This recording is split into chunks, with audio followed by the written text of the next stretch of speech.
Next gen PCS आपके सपनों को साकार करने में हमारा साथ हर पल। हेलो एवरीवन, स्वागत है आप सभी लोगों का हमारी YouTube channel next gen PCS में। दोस्तों, आपको पता होगा हम एम लक्ष्मीकांत की इंडियन पॉलिटी की बुक कवर कर रहे हैं, जिसका शॉर्ट नोट्स हम प्रोवाइड करवाते हैं और उसका फुल एक्सप्लेनेशन हम यूट्यूब चैनल में करते हैं। उसके नोट्स का पीडीएफ आप हमारे टेलीग्राम चैनल से जाके डाउनलोड कर सकते हैं। तो हम जैसा कि मैं बताई थी कि चैप्टर कंप्लीट होने के बाद से हम कुछ क्वेश्चंस को प्रैक्टिस करवा देंगे, ऑब्जेक्टिव टाइप क्वेश्चंस को। और मेंस के लिए अगर आंसर राइटिंग की प्रैक्टिस करनी होगी तो हम बाद में करेंगे, अगर जब प्रीलिम्स हमारा हो जाएगा, यानी कि UP PCS prelims, BPSC prelims या एमपी पीसीएस प्रीलिम्स जब हो जाएगा उसके बाद हम मेंस की आंसर राइटिंग प्रैक्टिस करेंगे। अभी के लिए हम ऑब्जेक्टिव टाइप क्वेश्चंस को ही देखेंगे। तो हम उसकी प्रैक्टिस के लिए अपना बेस बनाए हैं, जो घटना चक्र की बुक है जो पूर्वालोकन वाली होती है, तो उसमें जितने भी प्रीवियस ईयर में क्वेश्चंस पूछे गए होते हैं जिस किसी भी चैप्टर से, तो उससे रिलेट मतलब उसी बुक को हम अपना आधार बनाएंगे और क्वेश्चंस को देखेंगे। क्योंकि अलग अलग क्वेश्चंस पेपर को कलेक्ट करना और फिर उनसे क्वेश्चंस निकालना हर साल का, हर एग्ज़ाम का, ये थोड़ा टफ काम हो जाएगा मेरे लिए। ठीक है, तो इसीलिए मैं इस बुक को अपना बेस बना रही हूँ और यहीं से सारे क्वेश्चंस को हम देखेंगे कि कौन से चैप्टर से कैसे क्वेश्चंस पूछे जा रहे हैं और कितने पूछे जा रहे हैं। क्योंकि मेरा केवल इसका मतलब यही है, मतलब क्वेश्चंस दिखाने का कि कैसे क्वेश्चंस पूछ रहा है, किस चैप्टर से, किस टाइप का क्वेश्चंस, तो आप लोग फंसे नहीं उसमें। ठीक है, और इन्हीं क्वेश्चंस को बार बार अलग अलग लैंग्वेज में घुमा के पूछ लेता है। ठीक है, तो मेरे पास चूँकि अपडेटेड बुक नहीं है अभी, तो आप लोग अपडेटेड बुक में भी देखेंगे तो क्वेश्चंस कुछ इतना बदला हुआ नहीं रहता है, केवल लैंग्वेज को चेंज करके कुछ अलग तरीके से उसी में पूछ लेता है। लेकिन हाँ, वो चैप्टर वही होते हैं, आर्टिकल्स वही होते हैं, थ्योरी भी वही होती है। अगर आपकी थ्योरी एकदम क्लियर है और कॉन्सेप्ट क्लियर है, आपका फैक्ट्स आपको याद हैं, तो क्वेश्चंस आप बिल्कुल गलत नहीं कर सकते, यकीन है। ठीक है, तो चलिए देखते हैं। आज हम करने वाले हैं मौलिक अधिकार का चैप्टर हमने कंप्लीट कर लिया। तो पहले हम देख लेते हैं मौलिक अधिकार के चैप्टर से किस प्रकार के क्वेश्चन, कितने क्वेश्चन तो नहीं बता सकती मैं, क्योंकि क्वेश्चंस हर एग्ज़ाम में, किसी भी टाइप का एग्ज़ाम हो, पीसीएस एग्ज़ाम हो, वनडे एग्ज़ाम हो या फिर एसएससी एग्ज़ाम हो, कोई भी एग्ज़ाम हो, यूपीएसआई का ही क्यों ना हो, फंडामेंटल राइट से क्वेश्चन पूछता ही पूछता है। ठीक है, केवल लैंग्वेज की हो जाती है कि वो थोड़ा घुमा के कभी पूछ देता है, कभी सिंपल लैंग्वेज में पूछ देता है। लेकिन आप लोग अगर फैक्चुअल और कॉन्सेप्चुअल रूप से एकदम तैयार रहेंगे, वेल प्रिपेयर्ड रहेंगे, तो उसमें कन्फ्यूजन बिल्कुल नहीं होगा। तो मैटर नहीं करेगा कि मैं अपडेटेड क्वेश्चन करवा रही हूँ या नहीं, मैटर मेरे लिए बस ये कर रहा है कि मैं आपको दिखा दूँ क्वेश्चंस किस टाइप के आ रहे हैं, और नहीं भी आ रहे हैं तो आपका कॉन्सेप्ट क्लियर है तो आप उसको सॉल्व कर सकते हैं। ठीक है, तो चलिए देखते हैं हमारा जो आज का पहला प्रश्न है। इसमें कहा गया है कि निम्नलिखित में से कौन सा कारक किसी उदार लोकतंत्र में स्वतंत्रता की सर्वोत्तम सुरक्षा को नियत करता है। ठीक है, मतलब स्वतंत्रता की सर्वोत्तम सुरक्षा को नियत करता है। ऑप्शंस में क्या दिया है? एक, प्रतिबद्ध न्यायपालिका। दूसरा ऑप्शन है शक्तियों का विकेंद्रीकरण। तीसरा है निर्वाचित सरकार। और चौथा है शक्तियों का पृथक्करण। ठीक है, तो इसका उत्तर चूंकि यहाँ दे दिया है तो आप देख भी सकते हैं, लेकिन आप अपना दिमाग भी लगा सकते हैं कि आखिर इसका उत्तर डी ही क्यों है, शक्तियों का पृथक्करण ही क्यों किसी उदार लोकतंत्र में स्वतंत्रता की सर्वोत्तम सुरक्षा कर सकता है। ठीक है, देखिए, पहले मैं 3 ऑप्शंस को बताती हूँ ये क्यों गलत होता है। प्रतिबद्ध न्यायपालिका क्या होती है? उसका तात्पर्य है जब न्यायपालिका सरकार या सत्तारूढ़ दल की नीतियों के संदर्भ में प्रतिबद्ध हो, अतः ऐसी न्यायपालिका सरकार की नीतियों के विरुद्ध जाकर नागरिकों, विशेषकर मत भिन्नता वाले लोगों की स्वतंत्रता की सुरक्षा नहीं कर सकती। ठीक है, समझ में आ गया? मतलब कहने का तात्पर्य इसमें ये है कि कोई मान लीजिए दल आई, कोई पार्टी आई सत्ता में, उसने कोई रूल बनाया। ठीक है, तो जो सरकार है कमिटेड है उस रूल से, वो नहीं बदल सकता उन रूल्स को। जैसा सरकार चलाएगी, कार्यपालिका जैसा रूल बना रही है, विधायिका जैसा रूल बना रही है, उसी के अकॉर्डिंग करेगी। उसमें कुछ भी न्यायिक समीक्षा की उसमें कोई ऑप्शन नहीं होगी, यानी कि न्यायपालिका पूर्ण रूप से कमिटेड होगी किसके लिए, जो हमारी विधायिका है, जो बना रही है रूल्स, उसके लिए। ठीक है, तो इससे क्या होगा कि इनकी नीतियों के विरुद्ध कोई भी क्या बोलते हैं जो नीतियाँ बना रही हैं इनके विरुद्ध जाकर नागरिकों या फिर कोई मत भिन्नता रखने वाले लोग हैं उनकी स्वतंत्रता की सुरक्षा नहीं कर पाएगी। तो ये क्या है, ये उदार लोकतंत्र का उदाहरण नहीं है। अब देखते हैं हम शक्तियों का विकेंद्रीकरण। शक्तियों का विकेंद्रीकरण कहने का मतलब ये है कि लोकतांत्रिक संरचना में शीर्ष नेताओं के पास ही निर्णयन क्षमता को संकेंद्रित करता है। मतलब जो बहुत बड़े लेवल के नेता हैं उनके पास ही निर्णय करने की क्षमता होती है, डिसीजन मेकिंग होती है, जिससे क्या होता है, तानाशाही की प्रवृत्तियों को बल मिलता है और नागरिकों की स्वतंत्रता प्रभावित होती है। ये भी नहीं होगी, उदार नहीं होगी। जहाँ पे तानाशाही को बढ़ावा मिलेगा तो उदार नहीं हो सकती। निर्वाचित सरकार का मतलब होता है नागरिकों की प्रतिनिधि होने के कारण स्वतंत्रता जो है, स्वतंत्रता की संरक्षक मानी जाती है। ठीक है, जो हमारी निर्वाचित सरकार होती है। परंतु निर्वाचित सरकार की स्थिति में भी अल्पमत नागरिकों की स्वतंत्रता विभिन्न प्रकार से प्रभावित हो सकती है। ठीक है, जैसे शक्तियों के पृथक्करण से तात्पर्य शासन के तीनों अंगों विधायिका, कार्यपालिका और न्यायपालिका की शक्तियों के स्पष्ट पृथक्करण से है। ठीक है, इस स्थिति में शासन के किसी एक अंग द्वारा अपनी शक्तियों का दुरुपयोग करने पर दूसरी अंग द्वारा उसका निरोध किया जाता है। ठीक है, एक अगर उसका दुरुपयोग कर रही है तो दूसरा उसका विरोध करेगा और इस प्रकार शासन के तीनों अंगों में संतुलन बना रहता है। ठीक है, एवं तानाशाही प्रवृत्तियों की समुचित रूप से रोकथाम संभव है। अतः शक्तियों का पृथक्करण ही किसी उदार लोकतंत्र में नागरिकों की स्वतंत्रता का सर्वोत्तम सुरक्षा नियत करता है। ठीक है, समझ में आ गया आप लोगों को। निर्वाचित सरकार में भी हमारे उदार लोकतंत्र की इससे सुरक्षा नियत नहीं होती है, स्वतंत्रता की सुरक्षा, क्योंकि निर्वाचित सरकार बहुमत से आती है। जो अल्पमत होते हैं उनकी मान लीजिए कुछ और डिमांड है तो उससे भी क्या होगी, स्वतंत्रता की सर्वोत्तम सुरक्षा नहीं मिलती। लेकिन शक्तियों का जो पृथक्करण होता है विधायिका, कार्यपालिका, न्यायपालिका के बीच, इससे ये एक दूसरे पे क्या किए होते हैं, कंट्रोल किए होते हैं। मान लीजिए कि विधायिका कुछ मनमानी करना चाहे तो न्यायपालिका उस पर कंट्रोल करती है अपने न्यायिक समीक्षा के द्वारा। ठीक है, और फिर कार्यपालिका कुछ अगर उसको इम्प्लीमेंट करना है तो कैसे करना है तो उन पे वो अपना नज़र बनाए रखती है। तो इससे क्या होता है, इन लोगों में आपस में शक्तियों का जो होता है संतुलन बना रहता है। तो उससे लोकतंत्र जो है लोकतंत्र में स्वतंत्रता की सर्वोत्तम सुरक्षा को इससे नियत किया जा सकता है। अब अगला देखते हैं कि निम्नलिखित में से कौन सा एक सही है। भारतीय संविधान ने मूल अधिकारों को शामिल करने के लिए नेहरू रिपोर्ट 1928 ने सपोर्ट किया। ठीक है, समर्थन किया था। दूसरा है भारत सरकार अधिनियम 1935 ने मूल अधिकारों को प्रश्रय दिया था। तीसरा है अगस्त प्रस्ताव 1940 ने मूल अधिकार शामिल किए थे। या फिर चौथा क्रिप्स मिशन 1942 ने मूल अधिकारों को प्रश्रय दिया था। ठीक है, तो इनमें से आपको बताना है कौन सा स्टेटमेंट सही है। जब क्लास स्टार्ट हुई थी, मतलब मौलिक अधिकार वाली, तभी मैं आप लोगों को मूल अधिकार की हिस्ट्री को मैं बता दी थी कि इससे रिलेटेड इसका हिस्ट्री क्या रहा है। तो हमारा सही उत्तर इसका होगा ऑप्शन ए। ऑप्शन ये क्या कहता है, भारतीय संविधान में मूल अधिकारों को सम्मिलित करने का समर्थन नेहरू रिपोर्ट 1928 द्वारा किया गया था। ठीक है, इसमें क्या हुआ था, मोतीलाल नेहरू की अध्यक्षता में 10 अगस्त 1928 को जो है भारतीय स्वतंत्रता आंदोलन के दौरान इसको प्रस्तुत किया गया था। ठीक है, नेहरू रिपोर्ट को, जिसमें इन्होंने स्वतंत्र भारत के संविधान में मूल अधिकारों को शामिल करने की सिफारिश की थी। ठीक है, तो कौन सा 10 अगस्त, ये आप लोग याद रखिएगा, अक्सर एग्जाम हिस्ट्री में ये आता है तो डेट पूछ लेता है। और कौन थे इसके अध्यक्ष, मोतीलाल नेहरू। ठीक है, ये रिपोर्ट जो थी ब्रिटिश सरकार की चुनौती का जवाब थी। इसके विपरीत भारत सरकार अधिनियम 1935, अगस्त प्रस्ताव 1940 और क्रिप्स मिशन 1942 ने मूल अधिकारों को स्पष्ट रूप से प्रश्रय नहीं दिया था। ठीक है, अगला प्रश्न देखते हैं, निम्नलिखित में से किस व्यक्ति ने मूल अधिकारों को हमारे लोगों के लिए एक प्रतिज्ञा तथा सभ्य विश्व के साथ किया गया समझौता कहा था। ठीक है, पंडित जवाहरलाल नेहरू, डॉक्टर BR अम्बेडकर, या फिर डॉक्टर राजेंद्र प्रसाद, या फिर डॉक्टर S राधाकृष्णन। इसका सही उत्तर है डॉक्टर S राधाकृष्णन।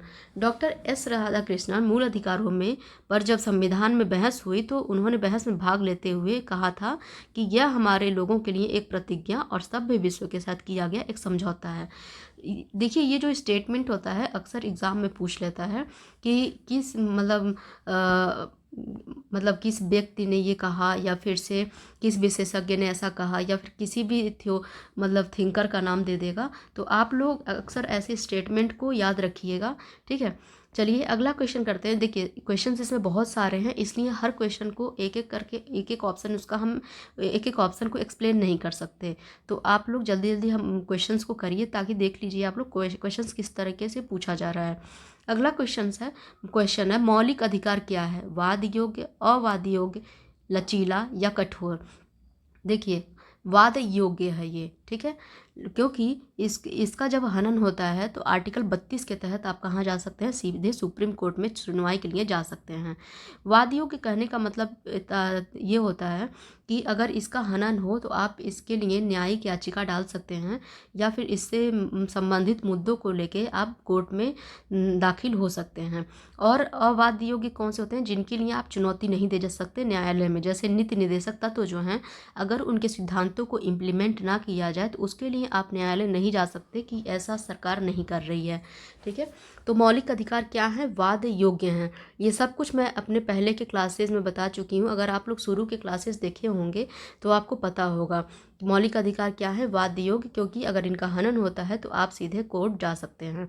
अगला प्रश्न हमारा है अधिकारों को मूल अधिकार कहा जाता है क्योंकि यह संविधान में उल्लिखित होता है, यह प्रजातांत्रिक होता है, यह लोक कल्याणकारी होता है, यह व्यक्तित्व विकास के लिए आवश्यक होता है, या संसद इसके विरुद्ध कानून नहीं बना सकती।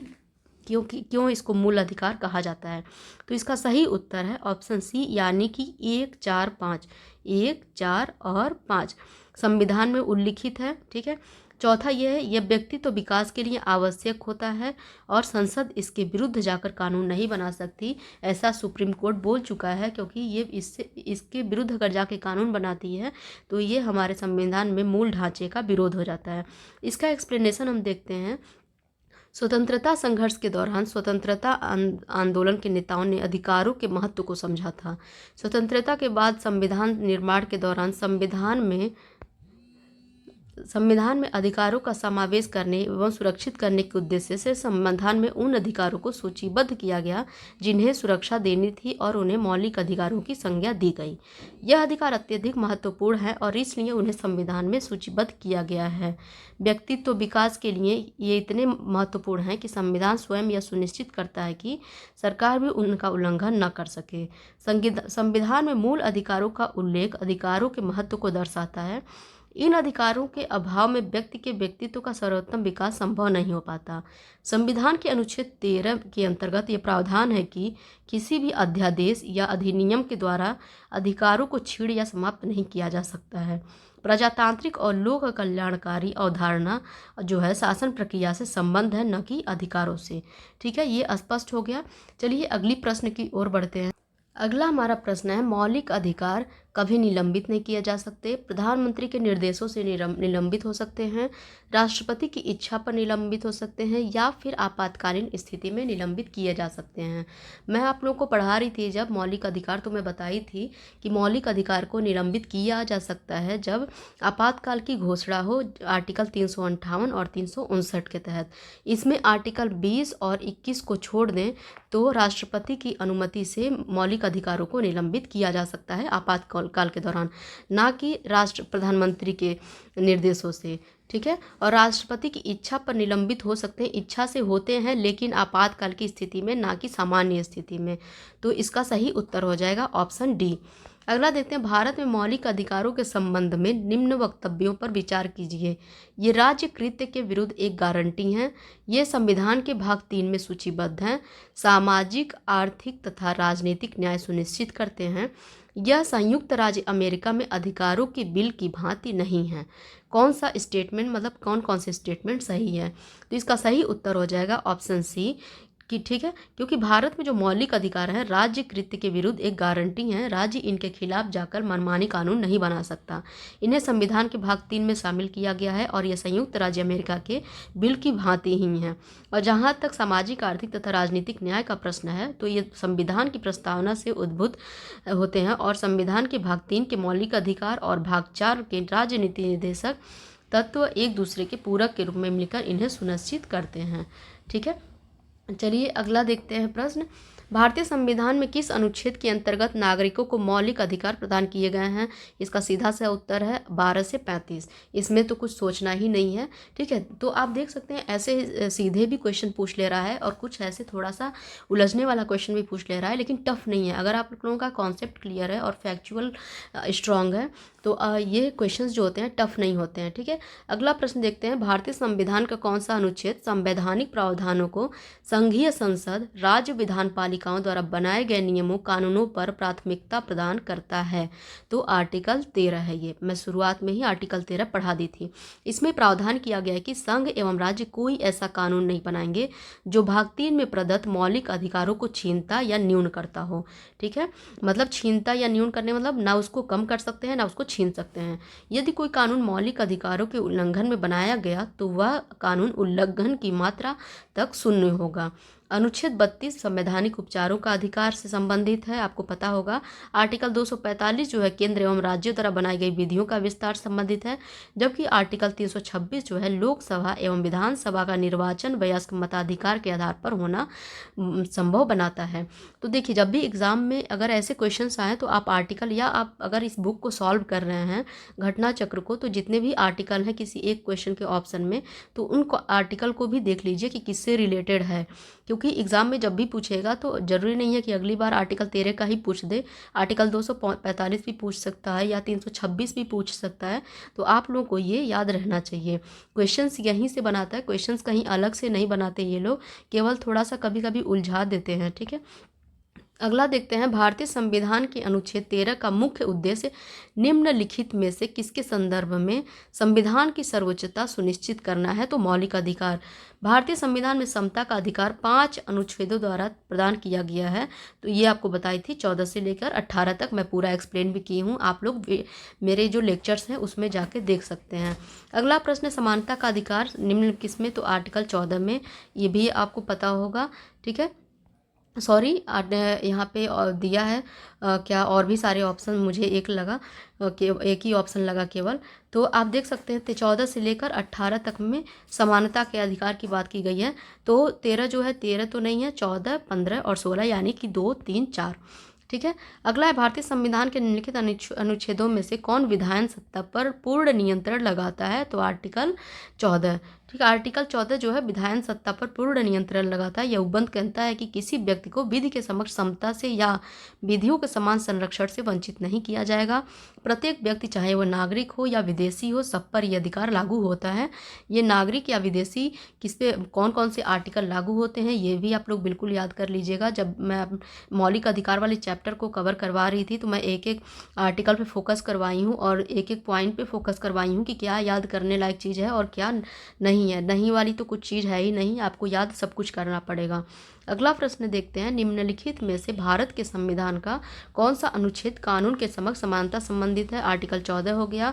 कानून का समान संरक्षण जो है वो भी आर्टिकल 14 से संबंधित है।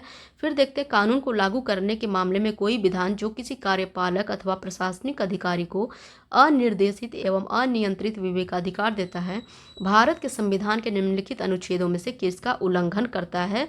वो है आर्टिकल 14। ठीक है, अब कैसे? आर्टिकल 14 के अनुसार राज्य जो है भारत के राज्य क्षेत्र में किसी व्यक्ति को विधि के समक्ष समता या विधियों के समान संरक्षण से वंचित नहीं करेगा। यह विधि के शासन का मूल तत्व है, जिसका तात्पर्य है सभी के लिए एक कानून और सभी के लिए एक न्याय तंत्र। अतः कानून को लागू करने के मामले में कोई विधान जो किसी कार्यपालक अथवा प्रशासनिक अधिकारी को अनियंत्रित एवं अनियंत्रित विवेकाधिकार देती है तो वह संविधान के अनुच्छेद 14 के तहत अभिहित विधि के शासन का उल्लंघन करता है। अब अगला प्रश्न है, विधि का नियम या कानून का अधिराज का मतलब क्या है? इसका मतलब होता है सभी के लिए एक कानून और सभी के लिए एक न्यायतंत्र, यानी किसी के साथ भेदभाव नहीं होगा। ठीक है, इसको भी मैं पहले पूरा एक्सप्लेन कर चुकी हूँ। जो मैं एक्सप्लेन नहीं की हूँ केवल मैं उन्हीं का मैं एक्सप्लेनेशन अभी दूंगी, क्योंकि क्वेश्चंस काफ़ी सारे हैं। अगर हर क्वेश्चन का मैं एक्सप्लेनेशन देने लगूँ तो वीडियो बहुत लंबा हो जाएगा। ठीक है, तो आप लोगों का जो चैप्टर है जल्दी कंप्लीट नहीं हो पाएगा, और पीसीएस का भी एग्ज़ाम अब आ ही रहा है, तो आप लोगों को जल्दी जल्दी सब कुछ कवर करना होगा। अगला देखते हैं, धर्म आदि के आधार पर विभेद का प्रतिषेध।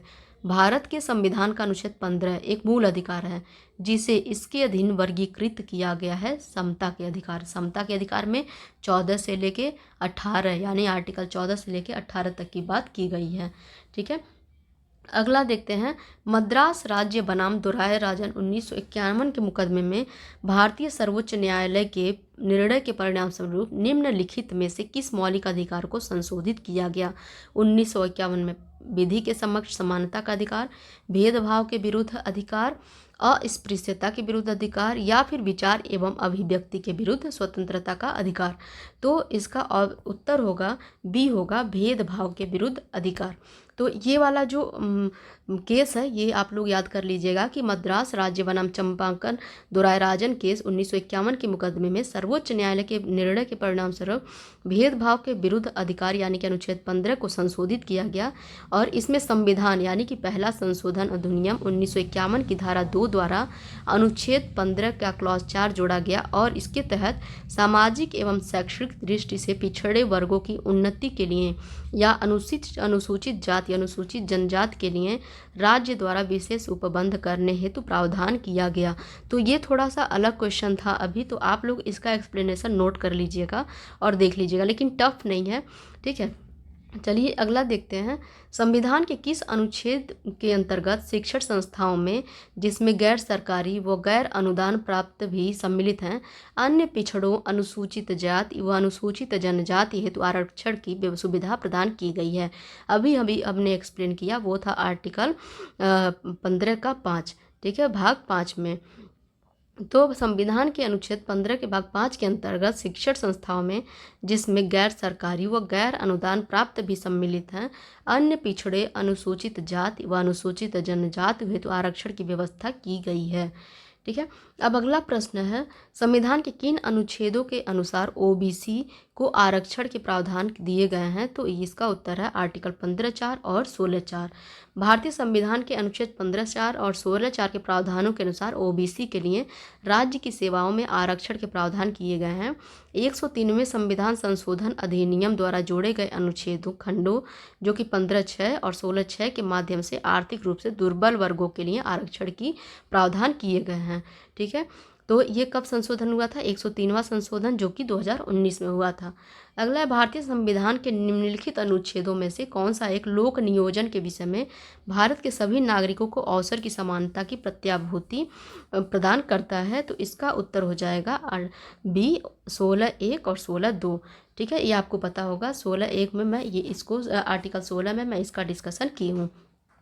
अगला प्रश्न, भारतीय संविधान में जैसा निहित है निम्न में कौन सा समानता मौलिक अधिकार में सम्मिलित नहीं है?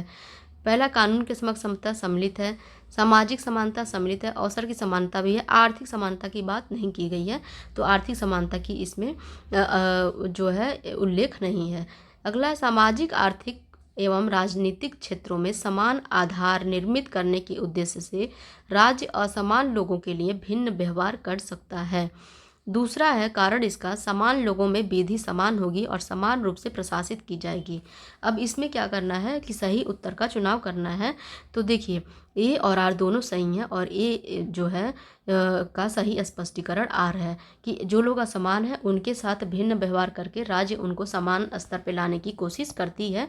और उसका एक्सप्लेनेशन अगर हम देखें तो देख सकते हैं कि राज्य जो है सामाजिक आर्थिक एवं राजनीतिक क्षेत्रों में समान आधार निर्मित करने के उद्देश्य से असमान लोगों अर्थात गरीबों, पिछड़ों, वंचितों आदि के लिए भिन्न व्यवहार कर सकता है। अर्थात उनको विशेष सुविधा प्रदान कर सकता है। अनुच्छेद 16(4) तथा अनुच्छेद 15(4) के तहत राज्य द्वारा ऐसे प्रावधान किए गए हैं। ठीक है, हालांकि समान स्तर के लोगों के लिए विधि समान होगी और समान रूप से प्रशासित की जाएगी। अनुच्छेद 14 के तहत विधि के समक्ष समता की बात की गई है। इस प्रकार स्पष्ट है कि कथन ए और कारण आर दोनों सत्य है तथा ए का सही स्पष्टीकरण आर है। ठीक है, अगला प्रश्न देखते हैं। निम्नलिखित में से किसने भारतीय न्यायालय को समान कार्य के लिए समान वेतन का मौलिक अधिकार निगमन करने हेतु सक्षम बनाया है? पहला, संविधान की प्रस्तावना में प्रयुक्त समाजवादी शब्द। दूसरा, ए को संविधान के अनुच्छेद 14 के साथ मिलाकर पढ़ना अर्थात समाजवादी शब्द को। तीसरा, समाजवादी को संविधान के अनुच्छेद 16 के साथ मिलाकर पढ़ना। इसका जो उत्तर होगा डी होगा, तीनों को मिलाकर पढ़ने के बाद ही ये हमारा कंप्लीट होगा। ठीक है, सर्वोच्च न्यायालय ने रणधीर सिंह बनाम भारत संघवाद, ये जहाँ भी वाद आ रहा है आप लोग ज़रूर याद रखिए कि कौन से डेट में हुई थी, क्योंकि मैच द फॉलोइंग करके आगे एग्जाम में पूछ सकता है। तो आप लोग एक लिस्ट बना लीजिए जिसमें सारे केसेस आप लोग नोट कर लीजिए सीरियल वाइज, ताकि आप लोग डेट से मैच करवा सकें। ठीक है, तो यह निर्धारित किया है कि अनुच्छेद 14 एवं 16 को संविधान की प्रस्तावना तथा अनुच्छेद 39D के प्रकाश में अर्थान्वित करते हुए समान कार्य के लिए समान वेतन का सिद्धांत एवं इन अनुच्छेदों से निष्कर्षणीय तथा इसको संगत वर्गीकरण अथवा असंगत वर्गीकरण पर आधारित असमान वेतन मानों के मामले में उचित ढंग से लागू किया जा सकता है। ठीक है, चलिए अगले प्रश्न की तरफ बढ़ते हैं। भारतीय संविधान की प्रस्तावना में प्रयुक्त समाजवाद शब्द को निम्नलिखित किस अनुच्छेद या अनुच्छेदों के साथ मिलाकर पढ़ने से सर्वोच्च न्यायालय को समान कार्य के लिए समान वेतन को मौलिक अधिकार परिभाषित करने की शक्ति प्राप्त हुई है? इसका उत्तर हो जाएगा आर्टिकल 14 तथा आर्टिकल 16। अगला है, संविधान के किस प्रावधान द्वारा अस्पृश्यता का उन्मूलन उल्लेख किया गया है? तो आर्टिकल 17, ये मैं बताई हूँ पूरा एक्सप्लेन करके, और फिर से अस्पृश्यता की ही बात की गई है आर्टिकल 17 में। इसमें भी आप देख सकते हैं अस्पृश्यता से ही संबंधित प्रश्न है, ये भी अस्पृश्यता से ही संबंधित प्रश्न है। ठीक है, इसमें भी आप देख सकते हैं छुआछूत उन्मूलन यानी कि अस्पृश्यता की बात की गई है। आगे देखते हैं, अनुसूचित जाति तथा अनुसूचित जनजाति को किस अनुच्छेद के अंतर्गत मौलिक सामाजिक, आर्थिक, राजनीतिक तथा सांस्कृतिक अधिकार प्रदान किए गए हैं? तो ये आर्टिकल 17। ठीक है, यानी क्या चीज़, छुआछूत यानी अस्पृश्यता के अधिकार के अंतर्गत। ठीक है, देखिए, अस्पृश्यता के निषेध से अछूत समझे जाने वाले व्यक्तियों विशेषकर अनुसूचित जाति व अनुसूचित जनजाति को एक मौलिक सामाजिक, आर्थिक, राजनीतिक तथा सांस्कृतिक अधिकार दिया गया है। ठीक है, अगला है, निम्नलिखित मूल अधिकारों के किस संवर्ग में अस्पृश्यता के रूप में किए गए विभेदन के विरुद्ध संरक्षण समाविष्ट है? तो समता के अधिकार में। कि मैं पहले बता देती हूँ, जो समता का अधिकार है आर्टिकल 14 से लेकर आर्टिकल 18 के अंतर्गत आता है, और जो अस्पृश्यता है आर्टिकल 17 में आता है, तो ये समता के अंतर्गत आ जाता है। फिर से है, भारत में अस्पृश्यता का निवारण निम्न में से किन उपायों द्वारा किया जा सकता है? कानून बनाकर, शिक्षा की उन्नति द्वारा, जन जागरण द्वारा, नौकरियों में प्रवेश दिलाकर। ठीक है, तो इसका उत्तर हो जाएगा ये तीनों, यानी कि 1, 2, 3 यानी ए। भारत में जो है अस्पृश्यता का निवारण कानून बनाकर, शिक्षा की उन्नति द्वारा एवं जन जागरण द्वारा किया जा सकता है, और ये जो है अनुच्छेद 17 के तहत अस्पृश्यता के अंत का प्रावधान करता है। संसद ने सिविल अधिकार संरक्षण अधिनियम 1955 के द्वारा अस्पृश्यता को दंडनीय अपराध घोषित किया है। नौकरियों में प्रवेश दिलाकर हम अस्पृश्यता को समाप्त नहीं कर सकते, ये इस कॉमन थिंकिंग है, आप समझ सकते हैं, इसमें कुछ दिमाग लगाने वाली चीज़ नहीं है। अगला हम देखते हैं कारण और कथन देखते हैं। पहले कथन देखते हैं, अस्पृश्यता संरचनात्मक हिंसा का सबसे खराब स्वरूप है। ठीक है, और दूसरा है, अस्पृश्यता के चलन का आधार धार्मिक स्वीकृति है। तो सही बात है, ए और आर जो है दोनों सत्य हैं, और आर जो है ए की सही व्याख्या करती है। ठीक है, इसका एक्सप्लेनेशन देखें। संरचनात्मक हिंसा से तात्पर्य क्या होता है? संरचनात्मक हिंसा क्या होती है? तो ऐसे सुनियोजित तरीके से है जिनके जरिए सामाजिक ढांचा किसी समाज में व्यक्तियों को हानि पहुंचाता है और उन्हें इन अवसरों से वंचित करता है। संरचनात्मक हिंसा आमतौर पर जोहान गाल्टुंग के अनुसार, मतलब जोहान गाल्टुंग एक विद्वान है, उनके अनुसार एक शब्द है जिसे उन्होंने हिंसा, शांति और अनुसंधान नामक लेख में प्रस्तुत किया। इनकी कोई लेख होगी हिंसा, शांति और अनुसंधान में। ठीक है, संरचनात्मक हिंसा के कुछ उदाहरण इस प्रकार हैं: प्रजातिवाद, नस्लवाद, कामुकता, वर्गीकरण, अस्पृश्यता। अस्पृश्यता, जिसे आम बोलचाल में छुआछूत भी कहा जाता है, जाति व्यवस्था का एक अत्यंत घृणित पहलू भी है, जो धार्मिक एवं कर्मकांडीय दृष्टि से शुद्धता एवं अशुद्धता के पैमाने पर सबसे नीची माने जाने वाली जातियों के सदस्यों के विरुद्ध अत्यंत कठोर सामाजिक दंडों का विधान करता है, और अस्पृश्यता को इसी कारण धार्मिक स्वीकृति भी प्राप्त हो जाती है। देखिए, एक तो यह अस्पृश्यता से संबंधित क्वेश्चन हमेशा पूछे जाते हैं, आर्टिकल भी पूछा जाता है, लेकिन अगर आपसे पूछ ले संरचनात्मक हिंसा क्या है, तो ऐसा क्वेश्चन नया निकाल सकता है। तो आप जो संरचनात्मक हिंसा है इसका अर्थ देख लीजिएगा, और इस शब्द का प्रयोग किसने किया, तो जोहान गाल्टुंग ने किया था। अपने कौन से लेख में किया था? हिंसा, शांति और अनुसंधान में। जो चीज़ हमारे लिए नया है उस पर हम फोकस करेंगे, बाकी जिन चीज़ों को पढ़ा चुके हैं उनको हम नहीं देखेंगे। ठीक है, अगला देखते हैं, भारतीय संविधान के निम्नलिखित अनुच्छेदों में से कौन भिन्न वर्ग में आता है? कौन सा जो है भिन्न वर्ग में आता है? तो आप देख सकते हैं, आर्टिकल 14 हो गया, 15 हो गया, 16 हो गया, 19 हो गया, तीनों जो है हमारे मौलिक अधिकार के अंतर्गत आते हैं। लेकिन अगर हम समानता की दृष्टि से अगर देखें तो जो आर्टिकल 14 से 18 तक आता है तो आर्टिकल 19 भिन्न हो जाएगा। ठीक है, अगर समानता की दृष्टि से देखें तो यहाँ पे कुछ ऑप्शन दिया नहीं है, लेकिन मुझे लगता है आर्टिकल 19 होगा। ठीक है, आइए देखते हैं इसके एक्सप्लेनेशन में क्या दे रखा है। अनुच्छेद 19 अन्य से भिन्न वर्ग में है। यह स्वतंत्रता के अधिकार का वर्णन करता है, जबकि अन्य 3 जो है समता के अधिकार का वर्णन करते हैं। और एक अन्य दृष्टि से देखें तो अनुच्छेद 15, 16, 19 केवल नागरिकों के लिए, जबकि 14 जो है नागरिक और विदेशी दोनों के लिए हैं। तो इस दृष्टि से भी ये अलग हो सकता। जो आर्टिकल 14 है नागरिक और विदेशी ये दोनों के लिए हैं, जबकि 16, 15, 19 ये केवल नागरिकों के लिए हैं। और अन्य दृष्टि से देखें तो 14, 15, 16 समानता में आते हैं, जबकि 19 जो है स्वतंत्रता के अंतर्गत आता है। ठीक है, अब देखते हैं स्वतंत्रता का अधिकार किसके अंतर्गत आता है, तो 19 से लेके 22 तक, आर्टिकल 19 से लेके 22 तक स्वतंत्रता के अधिकार का वर्णन किया गया है। अब देखते हैं भाषण एवं अभिव्यक्ति की स्वतंत्रता का अधिकार, आर्टिकल 19 में। फिर देता है स्वतंत्रता से संबंधित कौन सा आर्टिकल है, तो 19 है। ठीक है, प्रेस की स्वतंत्रता से संबंधित मैं ये आप लोगों को बताई थी, प्रेस की स्वतंत्रता से संबंधित जो आर्टिकल है आर्टिकल 19 है।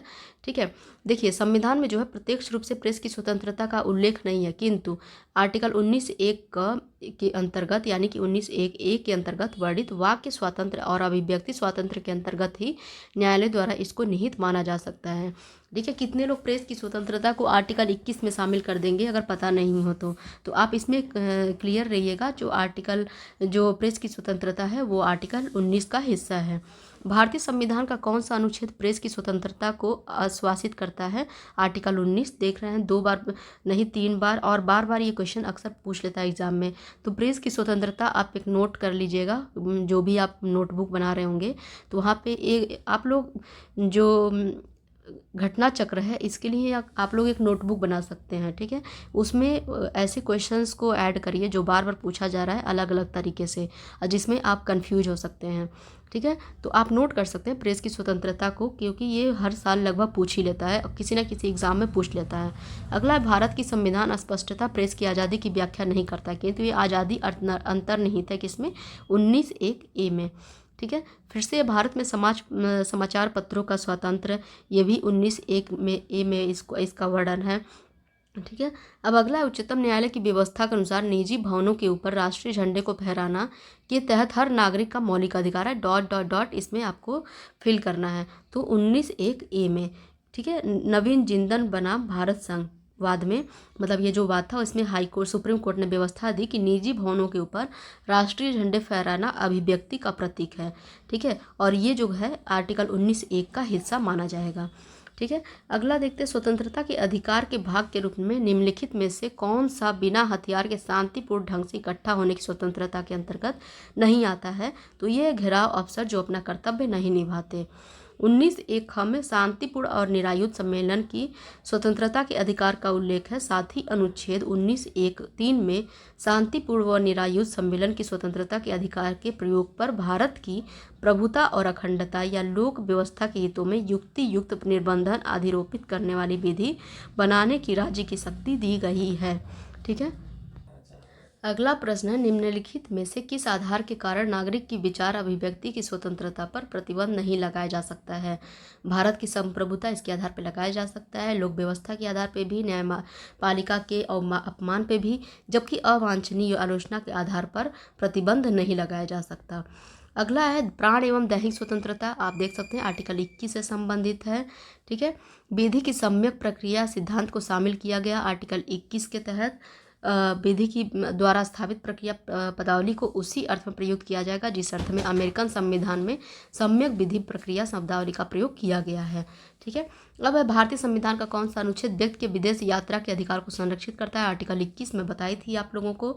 निम्नलिखित में से किन्हें सर्वोच्च न्यायालय ने मौलिक अधिकार के रूप में मान्यता दी है? तो इसका उत्तर हो जाएगा आवास का अधिकार भी है, विदेश यात्रा का भी अधिकार है और समान कार्य के लिए समान वेतन का भी अधिकार है। अब एक केस है चमेली सिंह बनाम उत्तर प्रदेश राज्य 1995 बाद में दिए गए निर्णय के अनुसार आश्रय का जो अधिकार है अनुच्छेद 21 के अंतर्गत मूल अधिकार है। न्यायालय के अनुसार इसमें वह घर शामिल है जहां वह गरिमापूर्ण जीवन जी सके। सतवंत सिंह बनाम असिस्टेंट पासपोर्ट ऑफिसर नई दिल्ली तथा मेनका सिंह गांधी बनाम भारत संवादों में किए गए निर्णयों के अनुसार विदेश यात्रा का अधिकार अनुच्छेद 21 के अंतर्गत मूल अधिकार है। समान कार्य के लिए समान वेतन यद्यपि संविधान के अनुच्छेद 39 घ के तहत राजनीति के निदेशक तत्वों का भाग्य है। तथापि रणधीर सिंह बनाम भारत संघवाद में सर्वोच्च न्यायालय ने यह निर्धारित किया कि संविधान की प्रस्तावना और अनुच्छेद 39 ख के आलोक में अनुच्छेद 14 तथा 16 को पढ़ने में समान कार्य के लिए समान वेतन का सिद्धांत प्राप्त होता है। उत्तर प्रदेश लोकसेवा आयोग ने अपनी कई प्रारंभिक परीक्षाओं में पूछे गए प्रश्नों में समान कार्य के लिए समान वेतन को उपयुक्त उपबंधों के तहत सर्वोच्च न्यायालय द्वारा परिभाषित या निगमित मौलिक अधिकार माना है। ठीक है, और इसका उत्तर डी को माना है। अगला देखते हैं कि निम्नलिखित अधिकारों में से कौन सा अधिकार अनुच्छेद 19(1)(d) को अनुच्छेद 21 के से मिलाकर पढ़ने पर प्राप्त होता है? तो इसका उत्तर है सी, एकांतता का अधिकार। ठीक है, अब कैसे होता है इसको हम देखते हैं। इन चारों में से किसी भी अधिकार का उल्लेख अलग से अथवा स्पष्टतया मूल अधिकारों में नहीं हुआ है, किंतु उच्चतम न्यायालय ने अपने सृजनात्मक विवेचनों में द्वारा इन चारों अधिकारों को मूल अधिकारों के अंतर्गत अंतर्निहित माना है। विशेषकर अनुच्छेद 21 के प्राण और दैहिक स्वतंत्रता के संरक्षण के अधिकार के अंतर्गत इन चारों अधिकारों को भी विभिन्न निर्णयों द्वारा शामिल किया है। गोविंद बनाम मध्य प्रदेश राज्यवाद तथा मलक सिंह एवं अन्य बनाम पंजाब एवं हरियाणा वाद आदि में सर्वोच्च न्यायालय द्वारा यह भी निर्धारित किया गया है कि संविधान के अनुच्छेद 19(1)(d) में भारत के राज्य क्षेत्र में सर्वत्र अबाध संचरण का अधिकार को अनुच्छेद 21 जीवन के अधिकार को मिलाकर पढ़ने पर एकांतता या निजता का अधिकार प्राप्त होता है। उल्लेखनीय है कि जस्टिस के.एस. पुट्टास्वामी बनाम भारत संघवाद आधार मामले में भी अगस्त 2017 में सर्वोच्च न्यायालय की 9 सदस्यीय संविधान पीठ ने निजता के अधिकार के संविधान के अनुच्छेद 21 में अंतर्गत तथा संविधान के भाग 3 द्वारा गारंटीकृत स्वतंत्रताओं का भाग मानते हुए इसे स्पष्टता संवैधानिक संरक्षण प्रदान किया है। उच्चतम न्यायालय ने विकल्पों में दिए गए उपयुक्त 4 अधिकारों के अतिरिक्त अन्य अनेक अधिकारों को भी अपने विभिन्न निर्णयों में अनुच्छेद 21 के अंतर्गत माना है। इनमें से कौन कौन से हैं? अच्छे पर्यावरण का अधिकार, शीघ्र विचारण का अधिकार, विधिक सहायता का अधिकार, एकांतवास कारावास के विरुद्ध अधिकार। मैं ये सारा लिस्ट आप लोगों को बनवाई थी और नोट्स में PDF में ये ऐड है, तो आप लोग वहाँ से देख लीजिएगा।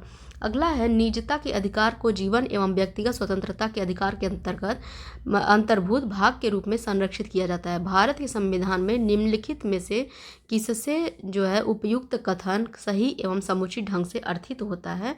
इसका उत्तर हो जाएगा सी, आर्टिकल 21 एवं भाग 3 में गारंटी की गई स्वतंत्रताएं दी गई हैं, इससे हो जाएगा। उपयुक्त में दिया गया कथन अनुच्छेद 21 एवं भाग 3 में गारंटी की गई स्वतंत्रताओं के अंतर्गत सही एवं समुचित ढंग से अर्थित होता है। 24 अगस्त 2017 को सर्वोच्च न्यायालय की 9 सदस्यीय संविधान पीठ ने भी निजता के अधिकार को मौलिक अधिकार का दर्जा प्रदान किया तथा यह कहा कि निजता का अधिकार जीवन एवं व्यक्तिगत स्वतंत्रता के अधिकार के अंतर्गत भाग के रूप में सुरक्षित है। देखते हैं अगला, निजता का अधिकार किसके अंतर्गत है? 21 के अंतर्गत। फिर अगला है अपने पसंद से विवाह किसी व्यक्ति से करना है तो ये किसके अंतर्गत आएगा, आर्टिकल 21 के अंतर्गत। फिर आर्टिकल 21 के दायरे में नहीं आता है, क्या नहीं आएगा, मृत्युदंड नहीं आता है इसमें, ठीक है। मृत्युदंड जो होता है उसको अनुच्छेद 21 का उल्लंघनकारी मानने से इनकार कर दिया गया था और इसको क्या है, स्पष्ट है कि मृत्युदंड अनुच्छेद 21 के दायरे में नहीं आता है। और ये केस कौन सा था, जगमोहन सिंह बनाम स्टेट ऑफ उत्तर प्रदेश के मामले में, ठीक है। 5 सदस्यीय पीठ ने मृत्युदंड को अनुच्छेद 21 का उल्लंघनकारी मानने से इनकार कर दिया था। अगला क्या है कि कौन सा एक अधिकार राष्ट्रीय आपातकाल तक में भी समाप्त या सीमित नहीं किया जा सकता, तो इसका हो जाएगा व्यक्तिगत स्वतंत्रता तथा जीवन का अधिकार, ठीक है। जबकि किसी भी भाग में बसने एवं निवास करने को इसको निलंबित किया जा सकता है, अबाध भ्रमण को भी निलंबित किया जा सकता है, वृत्ति या उपजीविका की स्वतंत्रता को भी निलंबित किया जा सकता है। अगर इसके एक्सप्लेनेशन को देखें तो 44वां संविधान संशोधन 1978 के बाद अनुच्छेद 21 में प्रदत्त प्राण एवं दैहिक स्वतंत्रता का मौलिक अधिकार राष्ट्रीय आपातकाल की स्थिति में भी सीमित या समाप्त नहीं किया जा सकता। और आर्टिकल 22 को भी, ठीक है। ज्ञातव्य है कि यदि राष्ट्रीय आपातकाल युद्ध या बाह्य आक्रमण के आधार पर घोषित हुआ हो तो सभी मूल अधिकार स्थगित किए जा सकते हैं, परंतु आर्टिकल 21 तथा 20 जो कि मैं 22 बोली हूँ, 20 है, अपराधों के लिए दोष सिद्धि के संबंध में संरक्षण को स्थगित नहीं किया जा सकता। दूसरी ओर यदि सशस्त्र विद्रोह के कारण आपातकाल घोषित हुआ हो तो अनुच्छेद 21 एवं 20 के साथ 19 भी जीवित रहता है, ठीक है। ये 2 कंडीशन दिया है। पहला है राष्ट्रीय आपातकाल जब युद्ध एवं बाह्य आक्रमण के आधार पर घोषित हुआ हो, और दूसरा है कि जब यह सशस्त्र विद्रोह के कारण आपातकाल घोषित हुआ हो, ठीक है। तो इन दोनों आधारों पे दिया है कि कल आपातकाल घोषित हो सकता है, कब ये अधिकार निलंबित हो सकते हैं और कब नहीं हो सकते हैं, ठीक है। तो आप देख सकते हैं अगर मैं इसको क्लियर कर देती हूँ। अगर राष्ट्रीय आपातकाल युद्ध एवं बाह्य आक्रमण के आधार पर घोषित हुआ हो तो सभी मूल अधिकार स्थगित किए जाएंगे, लेकिन 21 और 20 नहीं किए जाएंगे। दूसरी तरफ क्या है, अगर जो है आपातकाल राष्ट्रीय आपातकाल सशस्त्र विद्रोह के आधार पर हुआ हो तो अनुच्छेद 21 के साथ अनुच्छेद 20 के साथ साथ अनुच्छेद 19 भी जीवित रहता है। अर्थात जो पहले स्थिति हम देख रहे हैं बाह्य आक्रमण के आधार पे, उसमें आर्टिकल 19 को भी निलंबित कर दिया जाता है, लेकिन जब सशस्त्र विद्रोह हो तो आर्टिकल 19 भी जीवित रहता है। अनुच्छेद 358 अनुच्छेद 19 द्वारा दिए गए मूल अधिकारों के निलंबन से संबंधित है, जबकि अनुच्छेद 359 जो है अन्य मूल अधिकारों के निलंबन से संबंधित है, लेकिन 20 और 21 को छोड़ के, ठीक है। अब है उच्चतम न्यायालय के किस मामले के निर्णय के कारण संविधान के अनुच्छेद 21 के कार्यक्षेत्र का विस्तार कर शिक्षा के अधिकार को उसमें शामिल किया गया था, ठीक है। तो इसका उत्तर हो जाएगा उन्नी कृष्णन बनाम आंध्र प्रदेश। ये केस आप लोग याद रखिएगा। तो उच्चतम न्यायालय ने वर्ष 1993 में 14 वर्ष तक की आयु के बच्चों के लिए निःशुल्क शिक्षा को अधिकार के रूप में उन्नी कृष्णन और अन्य बनाम आंध्र प्रदेश राज्य एवं अन्यवाद में यह कहते हुए संगठित किया, इस देश के नागरिक को शिक्षा का मौलिक अधिकार प्राप्त है। यह अधिकार अनुच्छेद 21 से निकला है, हालांकि यह एक निरपेक्ष अधिकार नहीं है। इसकी विषय वस्तु और मापदंडों को अनुच्छेद 45 और 41 में के आलोक में निर्धारित करना पड़ेगा। अगला प्रश्न देखते हैं। 6 वर्ष की आयु से 14 वर्ष की आयु के बीच के सभी बच्चों को शिक्षा का अधिकार दिया गया है। ये मूल अधिकार है जो कि आर्टिकल 21A का हिस्सा है, ठीक है। मैं इसको बताई थी फुल एक्सप्लेन करके। मैं ये भी बताई थी DPSP का विभाग है और मौलिक कर्तव्य का विभाग है। मौलिक कर्तव्य में आर्टिकल 51 है, उसमें मौलिक कर्तव्य बताया गया है कि जितने भी नागरिक हैं वो अपने बच्चों को अनिवार्य शिक्षा ग्रहण करवाएं। और आर्टिकल 45 यानी कि जो कि नीति निर्देशक सिद्धांत का हिस्सा है उसमें भी इसका उल्लेख किया गया है, जबकि जो मौलिक अधिकार है आर्टिकल 21(1) में इसको मौलिक अधिकार बना दिया गया, ठीक है। अब इसे कब जोड़ा गया, तो इसको जोड़ा गया था 1 अप्रैल 2010 में। शिक्षा का अधिकार जो है 1 अप्रैल 2001 में संशोधन करके इसको जोड़ा गया। तो आप यहाँ पे एक्सप्लेनेशन देख सकते हैं कि 86वें संविधान संशोधन अधिनियम 2002 के द्वारा प्राथमिक शिक्षा को मूल अधिकार बना दिया गया था, ठीक है। और इसको प्रभावी रूप से 1 अप्रैल 2010 से प्रभावी किया गया था। तो आप लोग डेट याद रखिएगा। कितने लोग केवल संशोधन का डेट याद रखते हैं, ईयर याद रखते हैं, लेकिन प्रभावी करने वाली ईयर याद नहीं रखते हैं। तो देख रहे हैं BPSC में इसने पूछ लिया कि कौन से ईयर में इसने प्रभावी किया यानी इम्प्लीमेंट किया, ठीक है। तो इम्प्लीमेंट का ईयर और कब वो कानून लाया जा रहा है या कब वो संशोधन हो रहा है, वो ईयर आप लोग बिल्कुल ध्यान रखिएगा। अगला प्रश्न पड़ता है, निम्न में से कौन सा एक मानव अधिकार भारतीय संविधान के अंतर्गत मौलिक अधिकार भी है? तो शिक्षा का अधिकार, इसको मानव अधिकार भी हम कहेंगे। मानव अधिकार ये इसलिए क्योंकि ये मानव के बौद्धिक विकास के लिए बहुत ही आवश्यक माना जाता है। अगला प्रश्न है, राज्य 6 से 14 वर्ष के सभी बच्चों को निःशुल्क एवं अनिवार्य शिक्षा प्रदान करेगा। सही बात है। यह एक प्रजातांत्रिक समाज में शिक्षा का अधिकार मानवाधिकार के रूप में विकास के अधिकार की व्याख्या करता है। ये भी सही बात है।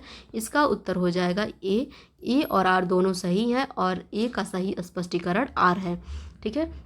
तो आज का जो वीडियो है यहीं समाप्त करते हैं और अभी और क्वेश्चन बचे हुए हैं, इसमें 150 क्वेश्चन लगभग हैं। तो बाकी इसका पहला पार्ट आज करते हैं, अगला पार्ट इसका नेक्स्ट वीडियो में कर देंगे। तो आप लोग देख रहे हैं डायरेक्ट कभी कभी उससे आर्टिकल से क्वेश्चन नहीं पूछ रहा है, स्टेटमेंट बेस्ड या थोड़ा घुमा के पूछ दे रहा है, लेकिन इतना टफ नहीं है। अगर आप लोग ध्यान से पढ़ेंगे तो सारे क्वेश्चन आप सॉल्व कर सकते हैं। ठीक है। तो ज़रूरी नहीं है कि आप केवल आर्टिकल पढ़ लें और उसके कॉन्सेप्ट को क्लियर ही ना करें। कॉन्सेप्ट और आर्टिकल, फैक्चुअल, ये सब कुछ आपको याद रहना चाहिए और यही क्वेश्चन बार बार घुमा के एक अलग अलग तरीके से पूछता रहता है एग्ज़ाम में। ठीक है। तो मिलते हैं अगली क्लास में। तो तब तक के लिए आप ये वीडियो देख लीजिएगा, क्वेश्चंस जो बार बार रिपीट हो रहे हैं उसको भी देख लीजिएगा कितने तरीके से पूछ सकता है, और क्वेश्चंस आप खुद भी क्रिएट कर सकते हैं किसी भी आर्टिकल को पढ़ के कि कितने तरीके से क्वेश्चंस बन सकता है। तो मिलते हैं अगली क्लास में, तब तक के लिए नमस्कार।